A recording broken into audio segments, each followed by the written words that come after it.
ಉಶ್ ಯಪ್ಪಾ! ಏನ್ ಚೂರು ಚೂರು ಬಿಸಿಲದರಿ. ಈ ಬಿಸಿಲಾಗ ವ್ಯಾಪಾರ ಮಾಡುದ ಕಷ್ಟ ಆಗ್ಯದ ನೋಡ್ರಿ. ಮಾಲರಿ ಬಾಳ ಬಂದೈತಿ.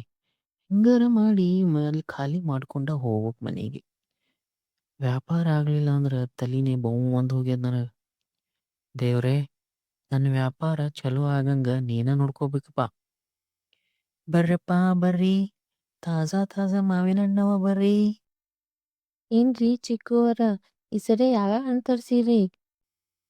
ಓಹೋಹೋ, ಬರ್ರಿ ಅಕ್ಕರ. ಬೆಳಗಾವದಿಂದ ಆಪೂಸ್ ತರ್ಸಿವ್ರಿ. ಕೊಪ್ಪಳದಿಂದ ಕೇಸರ್ ಐತ್ರಿ. ಒಂದೊಂದ್ ಹಣ್ಣ ಸಕ್ರಿ ಇದ್ದಂಗ ಅವ ನೋಡ್ರಿ. ಖಾಲಿ ಎಲ್ಲಕ್ ಬಂದಾವ. ಇವಿಷ್ಟೇ ಮಾಲ್ರಿ. ಇದು ಮುಗೀತಂದ್ ಮುಗೀತು. ಸಿಗ್ಲಿಲ್ಲ ಅಂದ್ರ ಮತ್ತೆ ಹೈರಾಣ ಮಾಡ್ಕೋಬಿಟ್ರಿ. ತಗೊಂಬಿಡ್ರಿ. ಆಯ್ತಾಯ್ತ್ರಿ. ಅದೊಂದ್ ಕಿಲೋ ಇದೊಂದ್ ಕಿಲೋ ಪ್ಯಾಕ್ ಮಾಡ್ರಿ. ಅಬ್ಬಾ, ಅಂತೂ ವ್ಯಾಪಾರ ಆಯ್ತು. ಎಷ್ಟ್ ಲಾಭ ಆತಂತ ನೋಡೋನ್ ತಡಿ. ಅವಾವೋ, ಮಸ್ತಾಗ್ಯದ ವ್ಯಾಪಾರ. ಗಲ್ಲಾನೆ ತುಂಬೋಯ್ತು. ಇನ್ ನಾನು ಒಂದೆರಡು ಹಣ್ಣು ತಿಂದು ಮನಿಗ್ ಹೊಂಟು ಬಿಡ್ತೀನಿ. ಈ ಚೂರು ಚೂರು ಬಿಸ್ಲಾಗ ವ್ಯಾಪಾರ ಮಾಡಿ ಭಾಳ ಸುಸ್ತಾಗೈತ್ರಿ. ನಾ ಸ್ವಲ್ಪ ನೆಲಕ್ಕ ಬೆನ್ನ ಹಚ್ಚಿ ಬರ್ತೀನಿ. ನೀವು ಎಲ್ಲಾರು ಹಣ್ಣು ತಿಂದು ಆರಾಮಾಗಿ ರೆಸ್ಟ್ ಮಾಡ್ರಿ. ಮತ್ತ ಮುಂದ್ ಸಿಗೋಣಂತ. ಅಲ್ಲಿ ತನ ಎಲ್ರಿಗೂ